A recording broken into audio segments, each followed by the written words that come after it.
there, welcome to this Mark's Reviews and Tutorials video. This video here, we're going to show you actually how to install an electronic brake controller. This is a Heyman Reese Guardian. This is a proportional brake controller. So it's the one with the inertia switch inside. Now this brake controller has 4 wires coming off it. So you've got the positive and negative. You've got to earth it. You've got to get it its own power supply from the battery to drive it. And also so it can send the right signal down the blue wire. The blue wire has to be run through to your 7-pin plug or more down the back of the vehicle. So it's sending the signal through to the electronic brakes on the trailer. And the other one needs to be connected to your stop lights.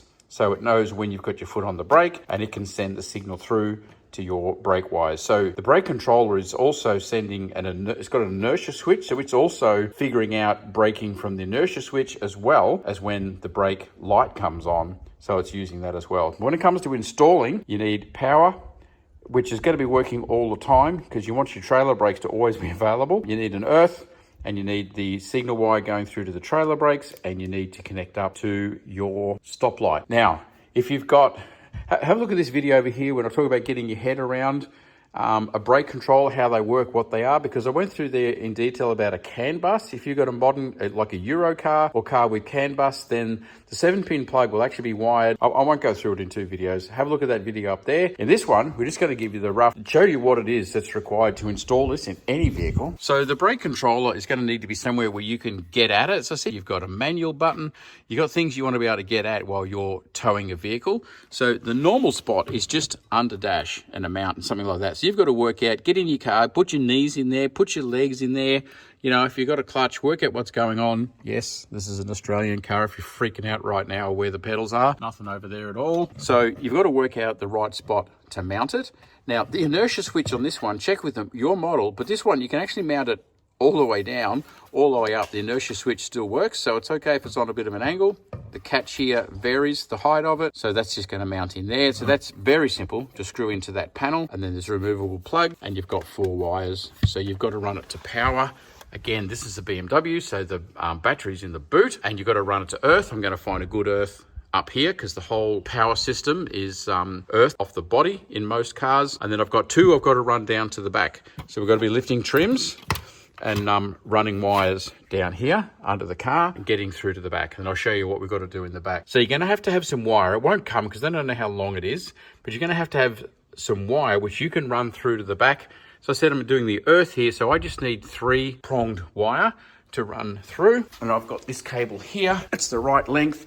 Now you cannot put just little wire because actually the power to apply your brakes needs to go through this. So it's got to be a decent core of wire. Again, look, it'll state on your brake controller what minimum thickness it has to be. This is well and truly enough. This is a 15 amp, 240 volt cord, so it's well and truly enough, but you work out what it is on yours.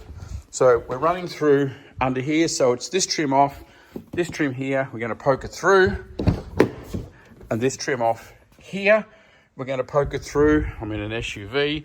Each vehicle will be different, but you're bringing your wire through to here, and here is that little thing I told you about. With the CAN bus system, you can't have your trailer, your bike rack, whatever you've got hooked up, running your blinkers, pulling off the car system, because that will send codes up on your dash saying you've got an error. You don't want that. This system here, and have a look at this video up here. I'll show you when I install this, explain it all, how it all works. But basically you've got a side where it's triggering this and saying, hey, put the blinker on, because that doesn't muck up the CAN bus. It's just very small current draw tells this it's turning on. It then sends a signal out which is powerful enough because it's got its own power supply to run the brake lights, run the tail lights, run the blinkers, etc. On the signal side, between this and your 7-pin plug, that's where you connect your brake light. And then the blue wire, which is going through to your trailer plug, it goes direct through from the brake controller. It goes direct through into your 7-pin plug. Whatever it is, you will have a specific number pin where you've got to put the electronic brake controller wire.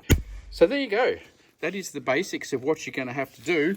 As I said, each car is going to be different, but I'll give you a bit of a run through and show you. I'll show you as I wire all of this up. 4 wires out of the brake controller. I'm only running 3 down because I can earth it up where it is. I'm in a BMW. The battery's in the back here. So I'll be connecting the power down here, and I'll be connecting into the 7-pin plug, which is down here, and I'll be connecting into the brake wire.